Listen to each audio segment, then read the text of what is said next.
కొంచెం ఇలా పెట్టానని ఏమనుకోమాకండి. కొంచెం ఫీవర్‌గా ఉంది. అందు గురించి. లైక్ అండ్ సబ్స్క్రైబ్ చేయండి. చాలామంది చూస్తున్నారు. సబ్స్క్రైబ్ అయితే చేయట్లేదు. కొంచెం సబ్స్క్రిప్షన్స్ అయితే పెంచండి. లైకులు కూడా పెంచండి. ఇవాళ టాస్కుల విషయానికొస్తే జోకర్ టాస్క్ పెట్టారు. అంటే 3 జోకర్ బొమ్మలు పెడతారు. ఒకటి పెద్దది, 2 అటు ఇటు చిన్నవి.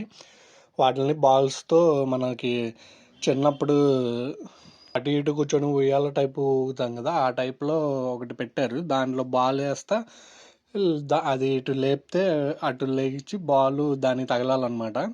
దాంట్లో సంజన గారైతే ఫస్ట్ ప్లేస్‌లోకి వచ్చారు అని టాకు. ఇది కొంచెం లీక్డ్ అప్డేట్ భయ్యా. అంటే సంజన గారు గెలిచారని కాదు కానీ రైట్ ఆర్ రాంగ్ అవ్వచ్చు. తర్వాత టాప్ 2 సెకండ్‌లో ఇమ్మాన్యుయల్ అయితే ఉన్నాడు. దాని తర్వాత స్పెల్లింగ్ టాస్క్ అంటే స్పెల్లింగ్స్ అవి మ్యాచ్ చేసే టాస్క్ పజిల్.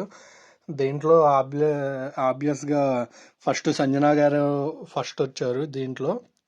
తర్వాత తనూజ గారు. అంటే నిన్న చూసాం కదా ఎపిసోడ్లో ఎలా అయితే ఫస్ట్ సంజన గారు పెట్టేశారు ఫజిల్ టాస్క్లు. అంటే ఆవిడ స్పీడ్గానే ఉంటున్నారు కాబట్టి నెక్స్ట్ తనూజ ఎలా ఉంటుందో నిన్న జరిగినట్టే ఇలా స్పెల్లింగ్ టాస్క్ అయితే పెట్టారు. దాంట్లో వీళ్ళిద్దరూ విన్ అయ్యారు.